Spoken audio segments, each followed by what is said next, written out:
Muy buenos días a todos, bienvenidos. Tenemos hoy el primer House View local del 2023. Un año lleno de desafíos que va a ser muy movido. Esperamos que lo podamos atravesar de la mejor manera posible y con el menor daño posible. Así que gracias Martín y gracias Jota por acompañarnos en este 31 de enero. Esperemos podamos contar con ustedes todo el año, apoyándonos con todas las ideas y con todas las sugerencias que nos hacen. Así que nada, bienvenidos a todos. Bueno, buenos días a todos. Gracias Nico, gracias Juanjo por estar nuevamente. Nos tomamos un recreo allá por diciembre, así que hoy vamos a hacer un house view, vamos a actualizarnos un poquito qué nos dejaron los últimos 2 meses, en los cuales tuvimos un buen repunte de los activos y bueno, ya mirando con la mirada puesta en este 2023 que, como vos bien decís, pinta para muchos desafíos. Así que... Bueno, buen día a todos y gracias por estar. Y bueno, arranquemos. Bueno, como hacemos siempre, Nico, arrancamos con un breve diagnóstico, repasando el view que veníamos teniendo, y con eso después ya le damos paso a Juanjo para ir más con el cuchillo entre los dientes para las inversiones de acá, al menos en los próximos meses, ¿no? Entonces, voy a compartir pantalla. Dígame si se ve bien, como hacemos siempre. Entonces, bueno, entonces ya arrancando sin más preámbulo, un poco viendo cuál fue la performance, vamos a empezar un poquito qué pasó en el mercado para después tratar de encontrarle una explicación a ver si es que la hubo en materia de indicadores macroeconómicos o los fundamentals de la economía local.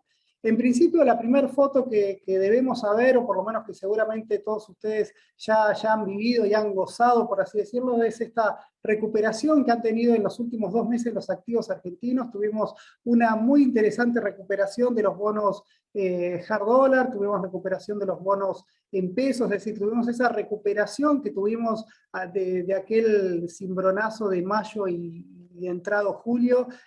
Finalmente los activos terminaron el año con una sonrisa, sin festejos, porque cuando vemos la mirada más de largo plazo, lo único que hicieron fue recuperar, pero es bueno que al menos ese escenario tan crítico que teníamos allá por octubre y en el cual nosotros también veníamos alertando, afortunadamente no se dio, y tuvimos que varias de nuestras carteras han tenido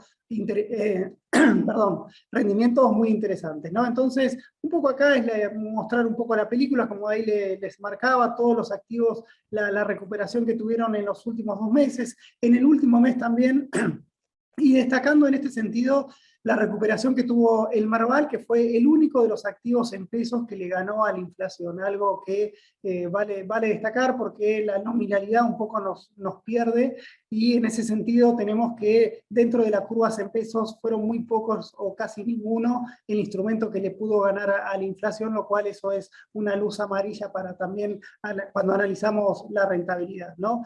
Y después también es otra de las fotos, algo que veníamos marcando, y también Juanjo siempre nos comenta en esta relación entre riesgo país y el Merval. Bueno, tuvimos un riesgo país que afortunadamente se alejó de esos 3.000 puntos y hoy ya estamos navegando en los 1.800 puntos aproximadamente, y un Merval que actuó en consecuencia y tuvo un rally bastante muy interesante, no solo en pesos como les marqué en las hojas anteriores, sino también en dólares, un Merval que de a poco ya se va consolidando arriba de los $650, niveles que no alcanzaba desde aquel agosto trágico desde 2019. Entonces, el ejercicio que tratamos de marcar acá, y un poco lo que quisimos transmitir a través del texto o del paper que ya está disponible, es cuáles fueron los motores o cuáles fueron los drivers de esta recuperación, si verdaderamente hubo algo de cambio en la política macroeconómica, cambio en los fundamentals, que nos hagan sentir que esta recuperación no es un rebote, sino es un nuevo ciclo para los activos. Y esto es lo que vamos a analizar, un poquito ver si tuvimos algo de ayuda internacional, y la primera respuesta es que sí. Nosotros, así como lo venimos viendo en el House View global en los últimos últimos meses. Desde octubre del año pasado los mercados globales hicieron un clic, empezó a haber una mejora, hubo esa sensación de que lo peor de la inflación había pasado y en ese sentido los melones se fueron acomodando y los activos globales empezaron a testear un piso y de hecho ya están teniendo 3 meses con una recuperación muy importante. Lo que a nosotros nos llega de eso en principio es este debilitamiento que tuvo el dólar desde entonces, ¿no? Un dólar que se venía fortaleciendo contra todas las monedas, obviamente para nosotros que nos atamos al dólar es una mala noticia, y en ese sentido la buena noticia fue este desinfle, como les comenté, tenemos esta apreciación del dólar no solo contra, bueno, el DXY, que es contra las principales monedas desarrolladas, ahí obviamente se destaca la performance que tuvo el euro, que tuvo el yen, pero también se fortaleció contra el yuan, algo que a nosotros también nos juega a favor, no solo por nuestra balanza comercial, sino también por la evaluación de nuestras reservas. Recuerden que tenemos 130.000 millones de yuanes ahí, no quiero decir dibujados, pero sí un poco en la vidriera de las reservas internacionales. Obviamente cada una de esos movimientos que hace el yuan para las reservas son buenas. Y por otro lado tenemos un real que había empezado, un real brasileño, ¿no? Que había empezado el año con una apreciación, un poco padecimos la volatilidad electoral, con un real que se movía en aquel entonces, recuerden a principio del año pasado, se había perforado los 5 reales por dólar, después pegó un viajecito hasta los 5.60 y ahí se mantuvo más o menos hasta las elecciones, y afortunadamente más allá de la volatilidad de corto plazo propia de un cambio de ciclo político en Brasil, el real, la buena noticia es que no nos trajo, no se disparó, tuvo así ciertos amagues, pero hoy estamos en un real confortable en torno a los 5,1 real por dólar, más o menos en ese rango estamos. Es decir, no nos complica Brasil y nos ayuda el mundo, es una buena noticia. También tenemos mejora en todos los que son los bonos, la renta fija emergente. Fíjense acá cuando vemos el ENVI, tanto a nivel global como a nivel de la región. Podría acá hacer los clásicos cuadros de comparar los bonos a 10 años de Argentina contra Ecuador, Sri Lanka, lo que quieran, pero lo importante acá es ver, comparemos no contra todos, contra los que competimos, por así decirlo, y acá vemos que hay una mejora en toda la renta fija global, también hubo mejora en la renta fija de mercados desarrollados, los bonos CCC han salido de esa zona de 16, de rendir 16, ya están rindiendo 12%, así que esto mejoró para todos los emergentes, y nosotros obviamente nos unimos a ese club, y cuando vemos el riesgo país en una perspectiva más global, y fuimos acompañando este ciclo de esta recuperación que tuvieron todos los activos desde fines del tercer trimestre del año pasado. Y con esto terminamos un poco este panorama global de cuánto nos ayudó, y bueno, en principio tenemos que el tipo de cambio real se dejó de apreciar. Recuerden que hasta el año pasado veníamos con una apreciación en torno al 20% interanual, ahí lo tenemos desde diciembre de 2021, pero si corremos un poquito el gráfico hacia 2020, veíamos que a mediados del año pasado estábamos en problemas de competitividad importantes, empezaba ese escenario de un ajuste cambiario un poquito más desordenado, presionaba sobre la brecha, bueno, todo lo que ya hemos visto prácticamente en todos los meses de los últimos años estaba en el tintero este tema. Bueno, afortunadamente esto que les comenté permitió una recuperación del tipo de cambio real en un contexto en el cual los precios de los commodities se mantuvieron estables, pero cuando hacemos en una visión más histórica, seguimos con niveles históricamente altos. Para que tengan una idea, estos precios de las materias primas son al menos un 30% más altos de los que gozábamos en 2019. O sea, mucho más el contexto, no le podemos pedir al contexto global, y es parte de la explicación de esta recuperación que tuvieron los activos argentinos. Por otro lado, vamos a contarle un poquito las costillas a la política fiscal, ¿no? Una política fiscal que es cierto que mejoró en los últimos 6 meses. Hay un ajuste, lo que nosotros sentimos, o por lo menos que todavía no notamos, es que es un ajuste más,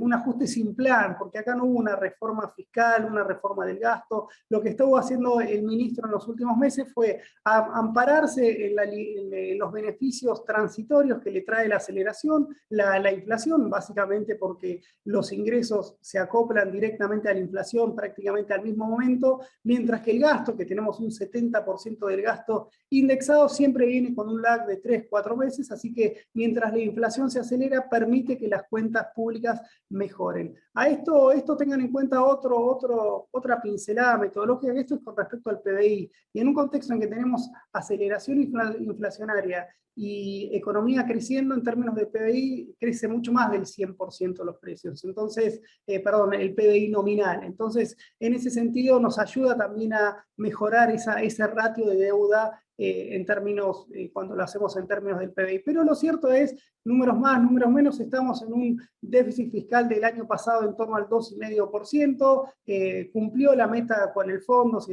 por así decirlo. Tenemos, si un poco empezamos a contarle un poquito los abusos metodológicos, si quieren, el déficit fiscal estuvo más cerca del 3,3 que del 2,5 que informó el gobierno, pero más allá de eso le damos esa ventaja de que las cuentas públicas no fueron a la hecatombe, ¿no? Allá por mayo del 2022 teníamos realmente una situación de crisis, o por lo menos de un desorden fiscal que no se podía sostener. Recuerden que en aquel entonces, cuando teníamos un déficit fiscal en torno al 4%, al ex ministro Guzmán se lo acusaba de ortodoxo, ¿no? Con un gasto, fíjense, ¿no? Un gasto creciendo al 12% en términos reales contra ingresos creciendo al 5%, era un ministro ortodoxo. Entonces todo eso nos hacía intuir, bueno, que ahí había un problema. La política te da, la política te quita, bueno, vino un nuevo ministro y ese ajuste que parecía imposible se hizo. Fíjense lo que cayeron los subsidios, ahí tuvimos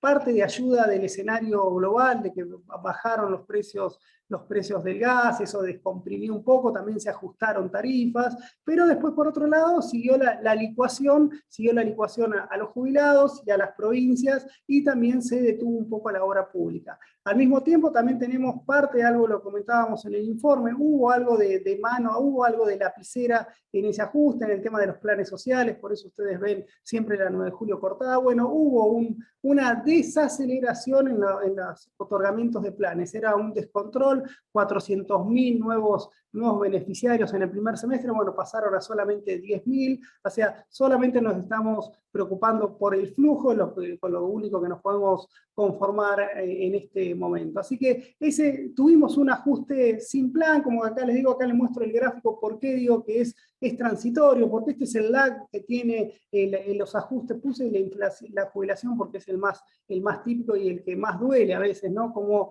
las fórmulas jubilatorias al correr detrás de la inflación siempre son los principales causantes de esa licuación del gasto. La mala noticia es que cuando tengamos un proceso de desinflación, obviamente va a haber que financiar ese bache fiscal, porque si no hay cambio de fórmula en el medio, obviamente esto va a generar un fuerte aumento en el déficit fiscal, que esperemos que sea transitorio. O sea, esto un poco acá pone a la luz que para bajar la inflación de manera consistente tenemos que tener un plan consistente, y obviamente el gasto público entra en esta ecuación. Por otro lado, más allá de este zigzagueo de las cuentas públicas, que podemos estar en 2,5% para el año pasado, 2% este año, 1,5%, lo que ustedes quieran, suponiendo que esto se mantiene, esta política de disciplina fiscal, bueno, es poco considerando la pelota de pesos que tenemos de vencimiento todos los meses. Obviamente abril va a ser el mes más tenso en materia de refinanciación de deuda. Esto es deuda privada en pesos, ya un poco asumiendo lo que tiene que pagar el gobierno con la inflación que nosotros estimamos que es mucho más alta a la que dice el fondo, que es del 60%. Eso también ténganlos en cuenta, porque también cuando nos da por encima de otros colegas, bueno, otros colegas tienen implícita una inflación mucho más baja. Nosotros acá ponemos toda la carne al asador, y esto con lo que nos suponemos que nos vamos a encontrar en los próximos 3 meses, no sé si la palabra es un tsunami de pesos, pero sí un paredón de vencimientos de pesos cada vez más importante, en el cual cualquier resbalón puede ser un síntoma de algo, de cosas que pueden pasar no deseadas. Así que ese es el panorama fiscal.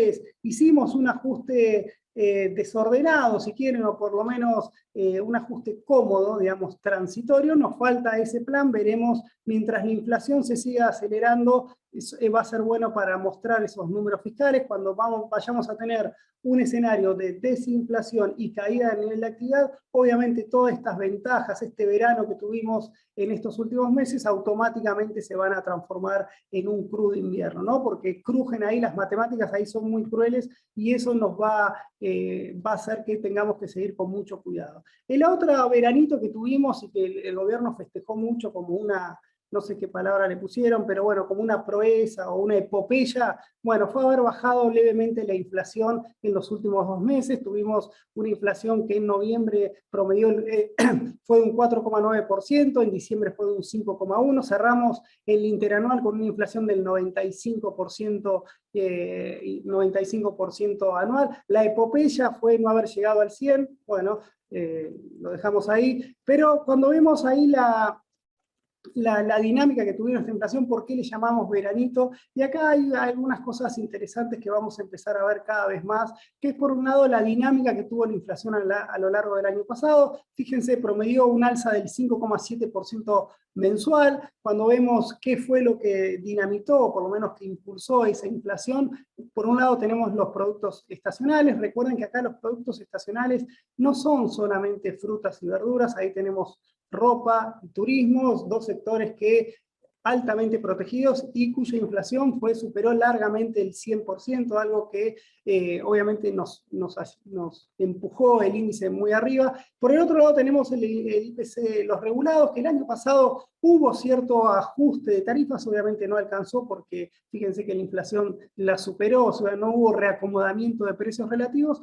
pero tuvo una disciplina, si quieren, en el seguimiento de los ajustes graduales, ¿no? Que no caigan todos un mismo mes, así que fue bastante parejo la evolución de los precios regulados. Y por otro lado tenemos acá la inflación núcleo, que promedió todo un año un 5,5%, es cierto que en los últimos 2 meses bajó al 5%. Acá esto hay que aclararlo porque la inflación core, acá está metida la carne dentro de esto lo hemos explicado varias veces, y cuando vemos el precio de la carne tuvimos esa ventajita que en un contexto de sequía, ya lo hemos visto también, digamos, hay que limpiar los stocks ganaderos, esto aumenta la oferta, y en un contexto en el que la demanda no acompañó, generaba esa estabilidad de las carnes. Lo pongo ahí porque va a ser el punto de inflexión para la inflación que vamos a ver en enero, febrero y marzo, ¿no? Todos estos precios rezagados de carnes que nos dieron ese veranito, bueno, automáticamente en enero y febrero van a ser uno de los principales impulsores de una inflación que en el cual le vamos adelantando nosotros, esperamos que sea en torno al 5,5-6%, y lo mismo vamos a tener más o menos en febrero. ¿Por qué decimos esto? Y bueno, carnes es el gran sueño de todos los presidentes, ¿no? Porque cuando uno mira la composición del índice, carnes en general es el 9-10% del IPC, y si vamos a carne vacuna en particular es la mitad de ese 9%. O sea, es muchísimo más que tarifas, por así decirlo. O sea, fíjense la sensibilidad que tiene el precio del mostrador en las carnicerías al IPC. Y eso es un poco, por eso le llamamos un veranito, no creemos que haya un proceso de desinflación como para esperar abril con una inflación del 4%. Por otro lado, vamos al tema más candente de hoy en día, y con esto ya voy cerrando, que es la tensión cambiaria, la misma historia de siempre, en un contexto de control de cambios y represión financiera todo el tiempo. Lo único que nos ayuda es cuando el ciclo del agro, un ciclo del agro que el año pasado fue excelente, tuvimos la mejor liquidación del agro en la historia, más de 44.000 millones de dólares. Si hacemos un promedio, bueno, fue prácticamente el doble a lo que liquidaban, o por lo menos 20.000 millones de dólares más a lo que liquidaban, lo que liquidó en la última década, ¿no? O sea, tuvimos un shock de ingreso de divisas, un poco ayudado por el dólar soja 1 y dólar soja 2 en menor medida. Fíjense ahí esas jorobas que hace la liquidación del agro. El dólar soja 1 fueron 400 millones de dólares por día que ingresaban, en el soja 2 un poquito más modesto, 166, y eso generaba mayor oferta. El Banco Central, el grifo lo iba regulando, no era tan necesario el ajuste en las importaciones o en el ajuste de turismo, que seguían demandando 170 millones de dólares por día. Con el dólar soja 2, fíjense cómo cuando se termina entre el soja 1 y el soja 2, cómo cae la liquidación del agro, y eso obviamente, si no hay ajuste en la demanda, el Banco Central pierde gran parte de lo que había ganado, por eso vino el dólar soja 2, y por eso estamos teniendo hoy en día que el agro liquida no más de 20, 30 millones de dólares por día, y el Banco Central no tiene otra alternativa, lo pongo entre muchas comillas, ¿no? Que seguir reforzando el control de cambios. Acá básicamente el nombre y apellido es controla las importaciones. Vamos a ver un poquito más de cerca también el tema turismo, pero en términos generales acá lo que tenemos que hacer, si el agro, que es el 60% de la liquidación de exportaciones, me cae la oferta un 75%, bueno, lo que tiene que hacer el gobierno es lograr que las importaciones de un nivel de 6.000 que supieron estar el año pasado por mes, bajen a 4.000 millones de dólares por mes. Esa es más o menos la cuentita de almacenero que estamos haciendo, por lo menos que creo que hacen el Banco Central. Cuando lo vemos en un término más perdón, con un término más la película en general, fíjense acá el shock que tenemos de esta caída en la liquidación del agro de 2.000, casi 2.600 millones de dólares en enero del año pasado a menos de 1.000 este año, y sin embargo el Banco Central vende lo mismo, es decir, no tenemos una masiva venta de divisas del Banco Central que nos ponga en riesgo las reservas netas y demás. No está pasando ese escenario. ¿Por qué no pasa el escenario? Y bueno, ahí lo ven ustedes con la barrita gris, que es la demanda neta de otras operaciones. Fíjense cómo es la más baja desde enero del 2020, ¿no? Entonces, fíjense cómo cayó prácticamente lo mismo a lo que cae el agro. Es decir, si el agro no entra, si el agro no aumenta la oferta, el Banco Central va a reforzar el control de cambio. La mala noticia que tenemos acá es que el agro va a aportar cada vez menos, es decir, no es que lo de enero fue algo transitorio o un outlier. El outlier fue el 2022, entonces por eso nuestras dudas, o por lo menos nuestra atención constante con la dinámica de un mercado cambiario en el cual ya esto es un antecedente, los 950 que hicieron en enero, obviamente la clave va a estar en abril, mayo y junio, cuando se liquide la cosecha gruesa, y ahí entra en escena el impacto de la sequía, ahí va a entrar en escena el impacto de los precios internacionales, que hoy por hoy, yo les comenté, están estables, pero recuerden que respecto al año pasado, cuando los muy buenos precios de mayo del año pasado, bueno, si se mantienen los niveles actuales, la soja va a tener una caída de precios en torno al 20%, o sea, vamos a tener caída de precios, caída de cantidades, así que toda esta liquidación del agro tendería, firmo acá, si continúa la línea y no las barras, ¿no? El promedio del 16 al 19 sería un buen escenario para lo que puede ser la liquidación del agro. Así que nosotros ponemos en especial énfasis en la oferta. Acá lo que les digo, menor oferta, mayor restricción a las importaciones. Acá ven la tendencia, acá tenemos dos efectos, ¿no? Por un lado, el impacto en las importaciones de vengada, esto ya está bien calculado como FOB, como debe ser. Estamos en un nivel de 8.000, pasaron, acá no veo, casi a menos de 5.000, en un contexto que además de eso, además de caer, el Banco Central permite pagar cada vez menos. Entonces esto lo que está haciendo es la famosa deuda comercial, es decir, se devengan más importaciones de las que se pagan, la diferencia de eso son más o menos 8.000 millones de dólares que están ahí distribuidos con los proveedores, la mitad de eso son las casas matrices, pero bueno, Argentina va a tener que regularizar esa deuda comercial, no es que la tiene que pagar al contado, sino simplemente acá lo que decimos es que genera un riesgo no solo por los proveedores o por mantener esos clientes externos, sino también por este impacto que puede tener que no tengan más financiamiento, ¿no? Y que tengan que pagar esa deuda, ¿no? Ese riesgo siempre está latente, y el más riesgo que va a tener que tener, o tenemos que tener cuidado es, fíjense cómo si caen las importaciones, es bastante natural que caigan las exportaciones. Acá hay esa visión mercantilista que queremos exportar sin importar. Bueno, prácticamente no hay país en el mundo que tenga mucho aumento de exportaciones sin aumentar las importaciones, o sea que van de la mano, y si las importaciones caen y además de esto caen las exportaciones, lo único que tenemos acá es un ajuste, un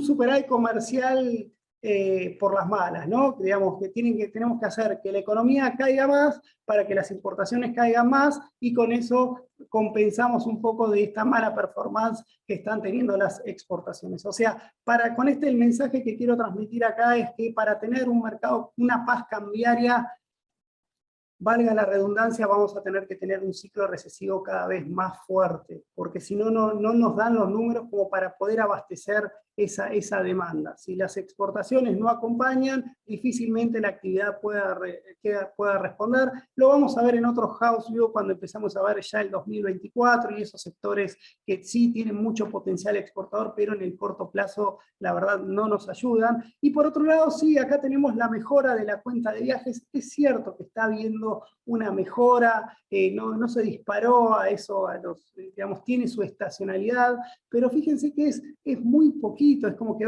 se va arrastrando la mejora. Fíjense que el nuevo tipo de cambio para turistas extranjeros solamente nos aporta 5 millones de dólares por día, digamos, es muy poquito para la dinámica de las importaciones, y fíjense que cuanto más podemos acomodar el saldo de la cuenta de viajes, que en enero del año pasado fue de 400 millones de dólares. A 200 se los regalo, les doy 200. Bueno, si eso es lo que está ocurriendo, el ajuste en las importaciones está siendo también más fuerte. O sea, no nos va a cambiar la ecuación que la cuenta de viajes sea un poquito menos deficitaria. Y con esto ya voy terminando. Esto obviamente genera esta presión sobre el tipo de cambio, un tipo de cambio que va cumpliendo esa regla de tipo de cambio de convertibilidad que nosotros calculamos, que esto lo hacemos como los depósitos a la vista sumado al 50% de los plazos fijos. Pueden usar lo que a ustedes les parezca, pero la tendencia es la misma. Nosotros, de todos los que hay, es el que más cerca lo sigue, y en un contexto en el cual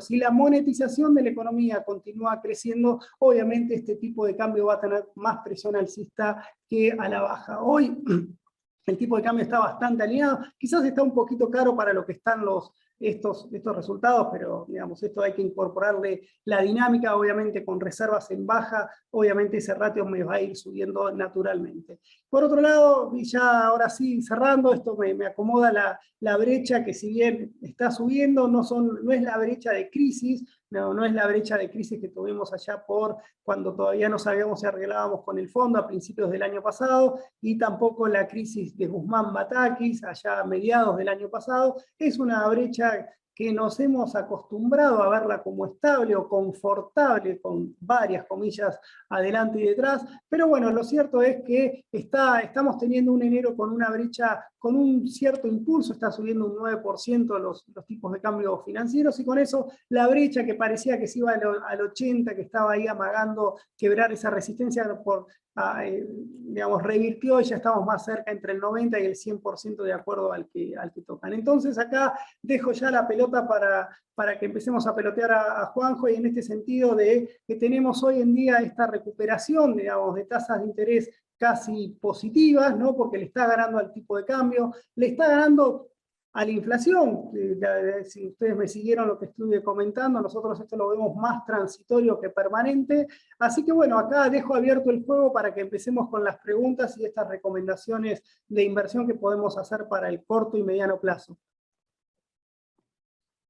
Martín, antes de meternos ahí con Jota específicamente y ver las inversiones, resalto 2 o 3 cosas, ¿no? de tu exposición, que es la cantidad de vencimientos en pesos que tenemos de acá a las PASO, rondan los 5 trillones de pesos, si no conté mal. La fuerte tensión que vamos a tener por la caída en los volúmenes de la liquidación de las exportaciones de agro, que va a generar tensión. Y por otra parte, la presión inflacionaria que no afloja, o que el bache que tuvimos en noviembre y diciembre, en parte o en gran parte condimentado por la sequía y el efecto que tuvo en el aumento de la carne, cosa que ya empezamos a ver que se está revirtiendo, porque la carne de pie subió 30% en la última semana, y es altamente probable que a partir de mitad de febrero empiece a pegar ya en los precios de las góndolas, y eso empieza a incrementar empieza a incrementar la presión de inflación mensual, sumado a que generalmente febrero y marzo son meses algo tensos desde el punto de vista de paritarias y todo eso, con lo cual, digo, tenemos 3 puntos de tensión importantes, el tema de los dólares y la liquidación, los vencimientos en pesos y la presión inflacionaria, ¿correcto? Sí, así es, Nico. Si lo tenemos que poner en un podio, yo te diría que primero tenemos la presión en el mercado cambiario, digamos, con todos estos pronósticos, porque tenemos una dinámica compleja, pero que creemos que va a ser más compleja si se consolidan estos escenarios de sequía y caída en la producción agrícola que se está estimando el mercado, pongamos 10.000 millones de dólares menos. Algo nos ayuda a energía, algo nos ayuda a la recesión, o por lo menos la caída del nivel de actividad que podamos tener, pero es un foco. La inflación, a ver, sí, estamos en un nivel. La buena noticia es que no nos fuimos al 7 mensual, como se habló en un momento. Estamos teniendo bajamos un escalón, vamos a ver ahí qué grado de maniobra tiene el gobierno para ajustar las tarifas. Recuerden que el año pasado fue el gran tema cuánto ajustaban las tarifas, después subió todo y no hubo problema, pero las tarifas es como que está ese tema ahí latente. Como bien decís, enero, en los primeros meses tenemos aumentos puntuales, educación, nos golpean tarifas, pero en términos teóricos la inflación no tiene estacionalidad. O sea, lo que estamos marcando es que la inflación va siempre, a veces algunos precios suben más, otros suben menos, pero la tendencia es que vamos al 5,5-6%. Para decirlo de otro modo, Nico, vamos a una inflación navegando al 100%. Y por otro lado, lo último, los vencimientos de pesos, bueno, acá tenemos, afortunadamente nos viene sorprendiendo para bien en las últimas licitaciones, si bien con mucha ayuda del sector público, es cierto, no estamos viendo ese escenario de desbarranco, ¿no? Que el gobierno, lo que le pasó el año pasado, cuando no pudo refinanciar parte de esos vencimientos y automáticamente estirarle nafta al mercado cambiario, ¿no? En ese sentido, hemos tenido, la fue piloteando el gobierno, primero canjeando, ahora licitando y renovando más con mucha ayuda del sector público, lo fue corriendo todo el segundo trimestre, es decir, no es que está solucionando algo, digamos, estamos, como bien decís, el segundo trimestre va a ser el clave, va a ser después ahí, cuando lleguemos a ese segundo trimestre, bueno, hacia dónde va, qué rendimientos le va a pedir el mercado y qué va a estar dispuesto a ofrecer el gobierno, cuando ahí se une otro factor a esta ecuación, que es, bueno, qué va a pasar con el próximo gobierno y qué señales va a dar en cuanto a esa deuda, ¿no? Que como vos bien decís, son 5 trillones de pesos, hagámoslo más fácil, 5 puntos de PBI que tenemos que refinanciar este año. Ok, bueno, le dejamos a Jota la tarea fácil entonces. Bueno, arrancamos, que quedan 20 minutos. Bueno, hay algunas preguntas que estuve viendo en cuanto a ONs privadas, ¿qué nos gusta? Puntualmente había una pregunta sobre Aeropuertos Argentina 2000, sí, venimos recomendando hace tiempo Argentina 2000.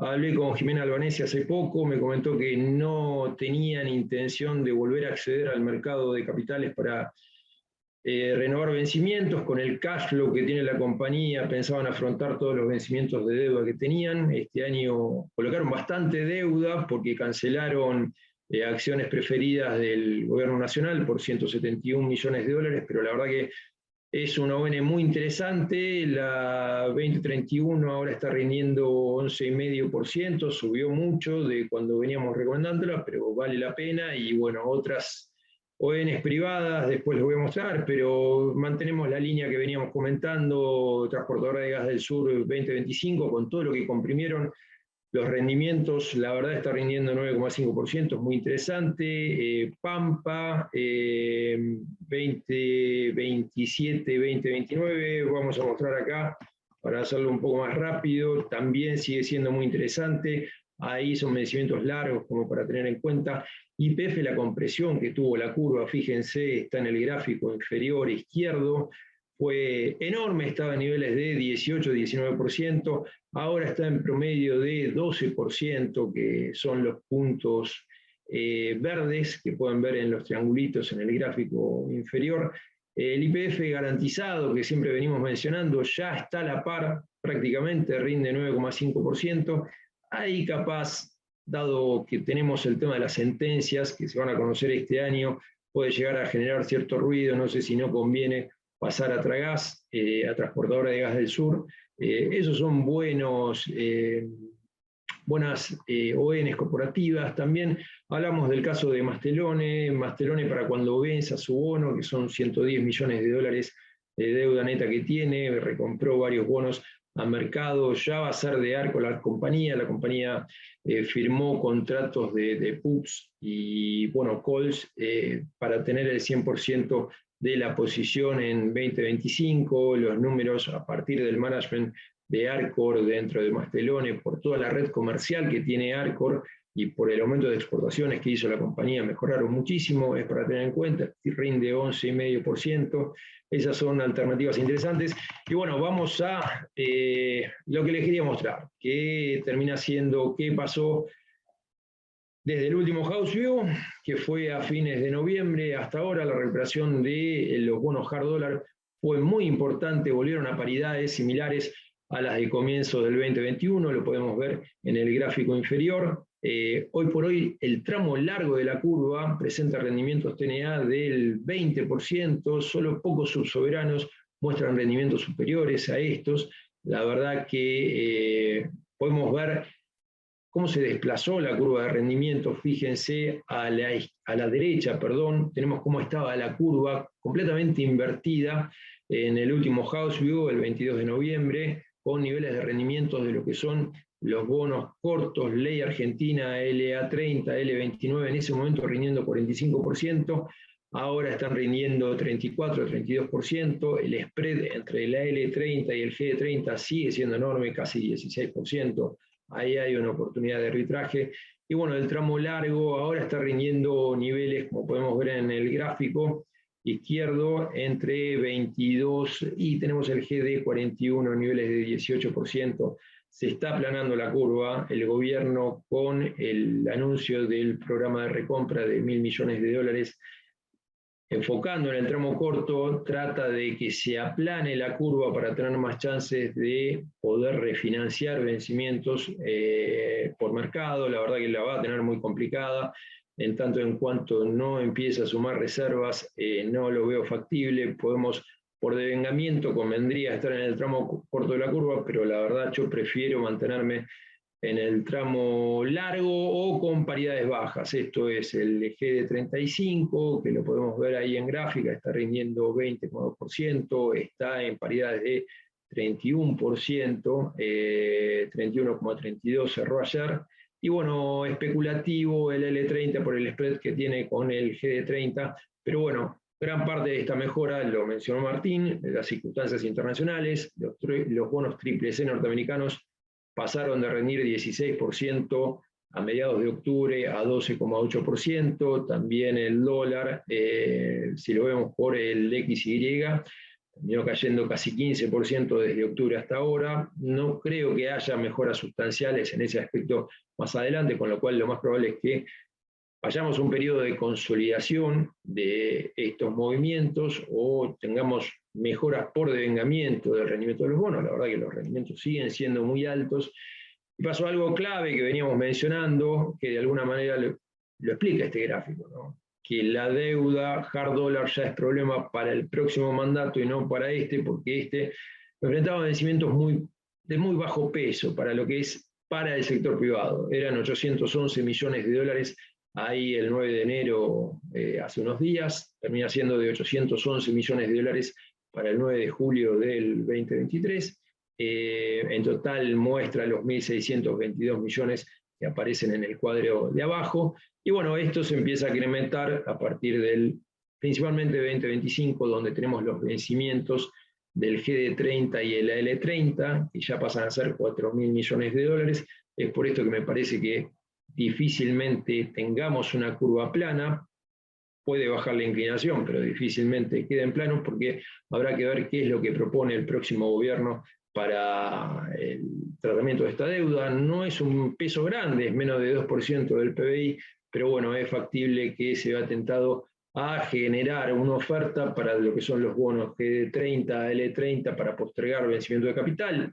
Tienen cupones muy bajos, 0,75, con lo cual tiene que haber una mejora sustancial en el cupón. Pero bueno, vamos a ver cómo sigue esto. Yo me mantengo dentro de todo en el GD35 y GD38 si uno quiere por el Inventure 2005, algo con una security más alta, y bueno, con más especulativo el L30. Acá podemos ver en el gráfico cómo fue la evolución de todos los instrumentos hard dólar. Obviamente tenemos lo que fueron los soberanos, con un ratio tomado con el GD30, GD35, desde diciembre del 2021 hasta ahora, la caída que tuvieron con todo el episodio de Guzmán y con lo que pasó en el contexto internacional, que fue muy distinto a lo que pasó con la deuda subsoberana, que lo podemos ver en el gráfico lineal superior a este, en Bordeaux. Y bueno, la deuda subsoberana que veníamos recomendando nosotros, que está en la línea gris, que tuvo una performance mucho mejor. Esto es precio clean, o sea, esto es evolución de las paridades de los bonos. Durante todo este tiempo no tiene en cuenta el devengamiento ni los cupones de la deuda. Lo que podemos ver es que obviamente lo que es subsoberano, por lo que venimos diciendo hace mucho tiempo, niveles de solvencia mucho más altos, resultados financieros con mejoras constantes que le permiten dentro de todo entrar, o sea, tener recursos para afrontar los vencimientos de la deuda que empiezan ya a vencer en el 2023. Este año vencen 1.550 millones de dólares, lo que es hard dólar quedó en niveles de 700 millones de dólares.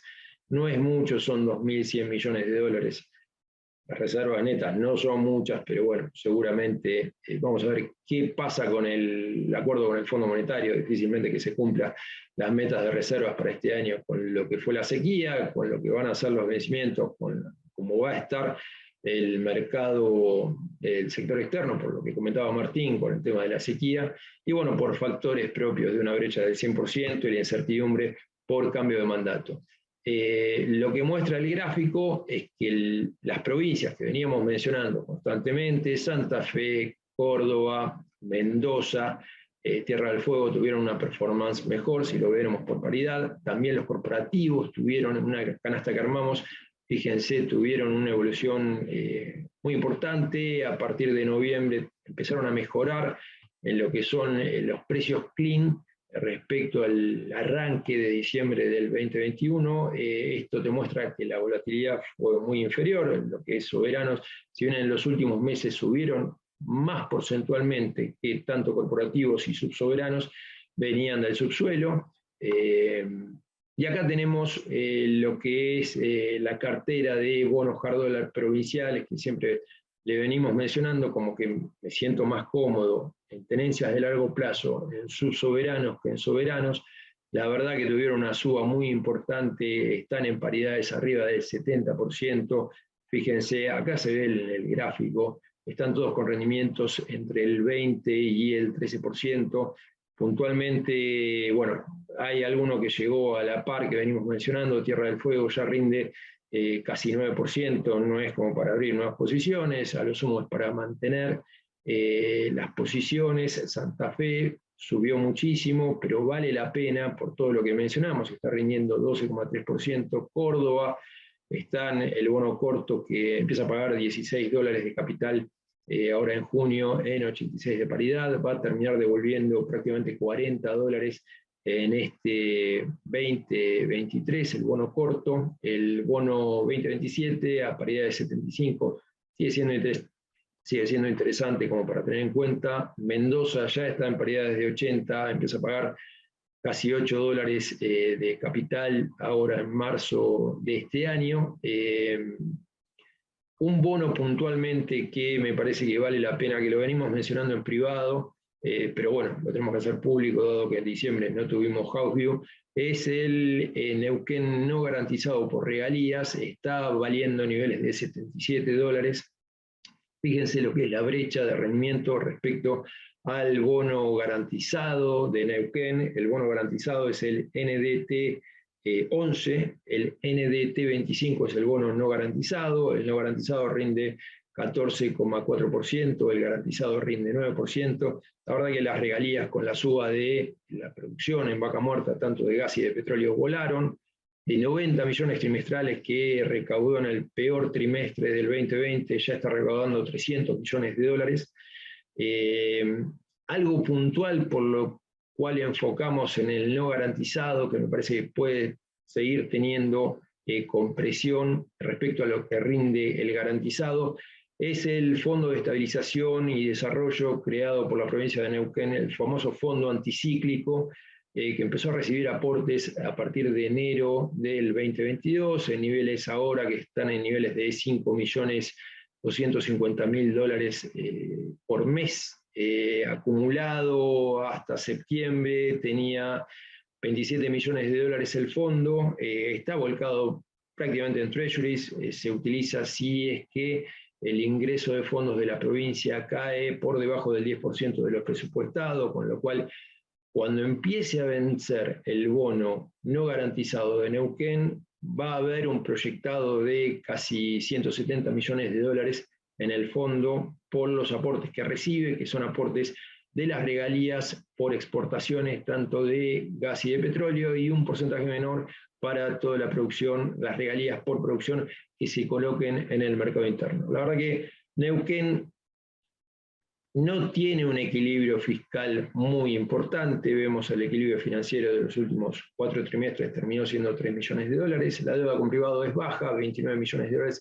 Acá lo importante es la dinámica que está teniendo Vaca Muerta en los recursos. Y bueno, este Fondo de Estabilización y Desarrollo, que a los recursos que tiene hoy la provincia, que son 350 millones de dólares solo en el sistema financiero, después tendrá también en bonos Dollar Link y CDRs, puede aportar como para tener colchón para afrontar los vencimientos cuando empiece a amortizar este bono. Con lo cual, a 14, 15 de rendimiento es un bono como para tener en cuenta, para sumar a los que venimos mencionando de Mendoza, Córdoba, etc. Vemos los ratios. Acá, bueno, puntualmente, lo único para decir de lo que es cable, vemos lo que fue la evolución respecto al tipo de cambio real multilateral en el gráfico inferior. En noviembre les venía mencionando, por tipo de cambio real multilateral, que es la línea que se ve naranja abajo, estamos en niveles muy similares a los que fueron abril, marzo del 2022, era una oportunidad. Ahora subió a 190 puntos de 170 que veníamos hablando, es prácticamente un 8,5%, no es alto. Acá lo que me parece importante mencionar, bueno, la brecha la pueden ver abajo, 97%, también lo mencionó Martín, que este anuncio para recomprar bonos por 1.000 millones de dólares, que básicamente la idea es tratar de intervenir en lo que son los dólares, tanto cable y MEP.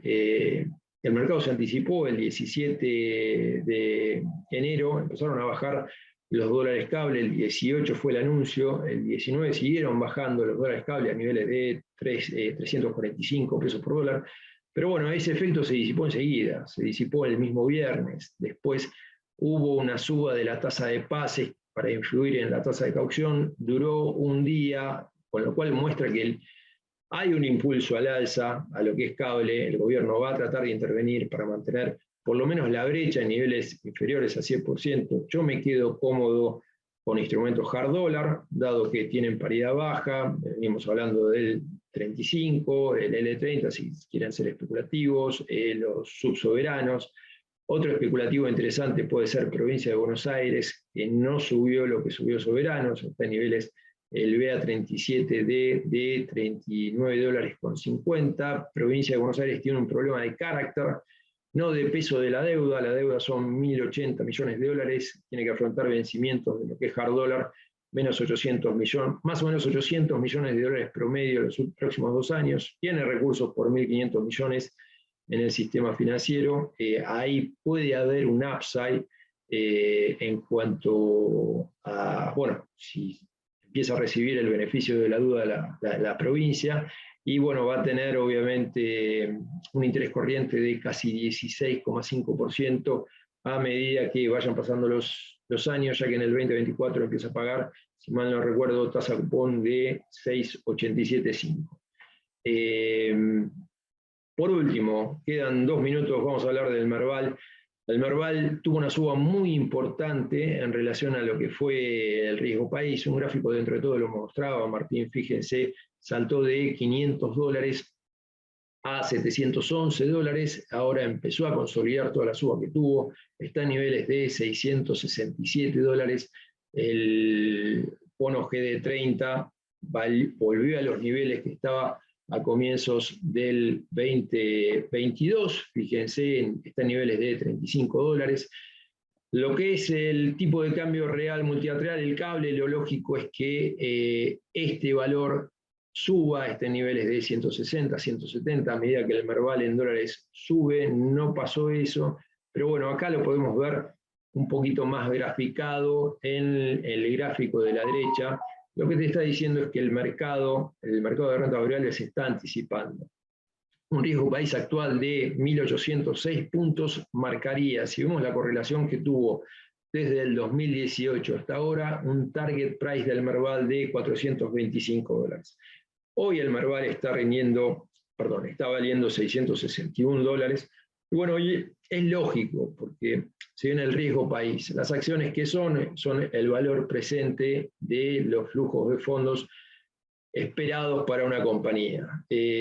Las expectativas de cambio de mandato generan que el flujo de fondo esperado aumente. Obviamente el riesgo país impacta sobre la tasa de descuento de ese flujo de fondos, pero bueno, las expectativas hacen que esta correlación se rompa cuando esté cerca del cambio de mandato de gobierno. Por eso estamos en la circunstancia actual, donde el Merval parece caro a relación de los bonos, pero es lógico, dado que se trata de anticipar de lo que puede pasar con un cambio de gobierno. Sí, lo que puede pasar es que tengamos un Merval lateralizando, consolidando toda la suba que tuvo, y capaz un riesgo país mejorando en el relativo de acá para adelante. Vamos a ver cómo termina evolucionando eso. Fue clave también, como comentó Martín, el arreglo de lo que es deuda pesos, difiriendo el problema para abril, con lo cual ya en el primer trimestre del 2023 no vamos a tener problema en cuanto a los vencimientos de la deuda pesos. Vamos a ver qué pasa en el segundo Q. Yo creo que no es tanto el problema hoy por hoy con la determinación del gobierno de ser necesario emitir antes que reperfilar, pero bueno, la verdad que hay muchos factores de emisión, no solamente los intereses por la LELIQ, no solamente el potencial de emisión si es que no hay rollover de deuda de privados, sino también el déficit del 2023, cuyo financiamiento seguramente va a estar generado por emisión monetaria, pero bueno, esto va a estar más enfocado en el segundo semestre y vamos a ver cómo evolucionan los factores. Acá para mencionar las empresas que venimos manteniendo. Yo creo que las tenencias que uno tiene de largo plazo hay que conservarlos, no hay que moverse, en eso venimos hablando de Vista. Vista, la verdad que no para de subir. Yo creo que tengo un target price de $25 por acción. Esto sería un enterprise value de 2,5, suponiendo un EBITDA para el 2023 de $975 millones. Hoy la compañía vale $1.363 millones. La verdad que la expectativa es que, dado el potencial que tiene Vaca Muerta, en algún momento el mercado empiece a pagar G por la compañía, y ahí vamos a tener valores muy superiores. Hoy por hoy valdría un Enterprise Value Free Cash Flow, si no queremos considerar el EBITDA de 9,5%, no me siento incómodo, dado obviamente el CAPEX por el incremento de producción que está enfocando la compañía. Después Ternium, más que nada Ternium Internacional, le diría, como para hablar algo, ya son las 11, voy a hablar muy rápido.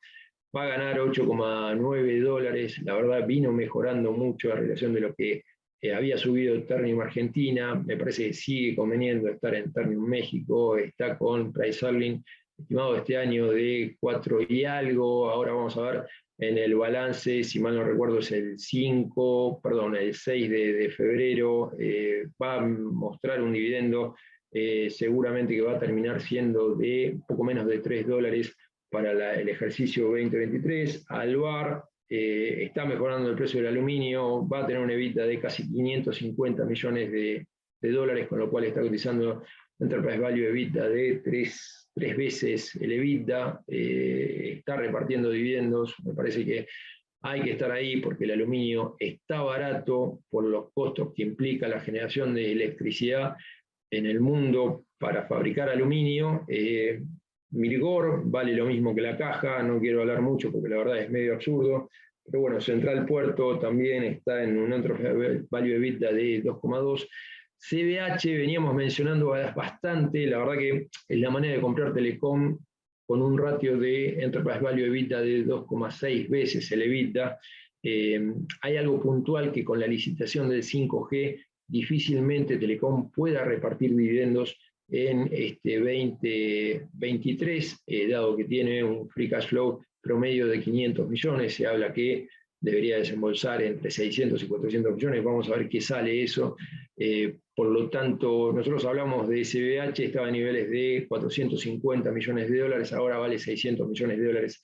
Sigue cotizando con un spread enorme respecto a lo que debería ser el valor teórico, que son 1.050 millones de dólares.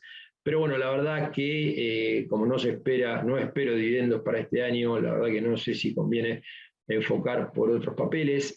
Vima resulta muy interesante, esto lo mencionamos en privado, ahora vale 600 millones de dólares, activos financieros propios 240 millones de dólares, el EBITDA subió muchísimo en el último Q y por los datos de operación que viene teniendo en el mercado financiero junto a las tasas a las que está colocando los fondos, va a tener un EBITDA promedio de 120 millones de dólares este año. Es un activo muy interesante dentro de lo que es sector financiero, me parece lo más interesante como para comentar. Y bueno, Central Puerto y Pampa vendrían a ser los otros dos activos de renta variable como que les recomendaría para mirar. Después no hay mucho más, los duales me parece que son oportunidades en lo que es pesos por el rendimiento SER y la cobertura. Y bueno, después lo que le comentamos a comienzo, lo que es hard dollar, la verdad que tuvo corporativos una evolución muy importante.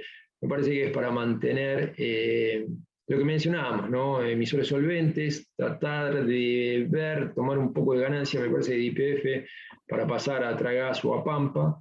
Y bueno, sería un momento más que nada como para ser conservador. Hubo un rally muy importante desde octubre hasta ahora. Vamos a ver, en algún momento va a haber una agachada, una toma de ganancias. Me parece que no estamos lejos de ese momento. Pero bueno, veremos cómo sigue todo el mercado. Jota, me sumo a tu conclusión final. Entonces, el rally en hard dollar y en Merval, vos lo ves como que va a estabilizar, lateralizar, barra corregir un poco o tratar de tomar un poco, esperamos un poco de toma de ganancias en algunos activos, sobre todo los que más rallearon. Con lo cual, lo que es posiciones de largo plazo mantenés, pero lo que fue trading, lo que fue oportunidad, tratar de tomar ganancias y esperar un mejor momento para volver a entrar. ¿Estás cómodo con niveles de brecha del 100%? ¿No crees que vuelva a niveles de 80%, sino que ves más presiones para arriba? Hablamos también de bueno, los distintos instrumentos de renta variable, digamos, eso repitiendo un poco los nombres que tenemos.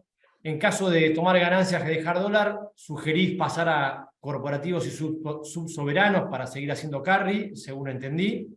Y la pregunta que por ahí me queda para cerrar un poco la conclusión es con los pesos, ¿no? Si yo tengo pesos y quiero ir a pesos, tasa fija o SER, ¿cómo ves eso, digamos, ¿no? Porque hoy por hoy las tasas fijas están bastante atractivas, están un poco más altas de lo que viene dando la inflación, con lo cual una letra o mismo un plazo fijo para personas físicas sigue estando a niveles interesantes, y SER tiene un condimento un poco más picante por el tema de lo que vaya a pasar en el segundo trimestre. Pero ¿cómo ves la carrera de pesos para adelante?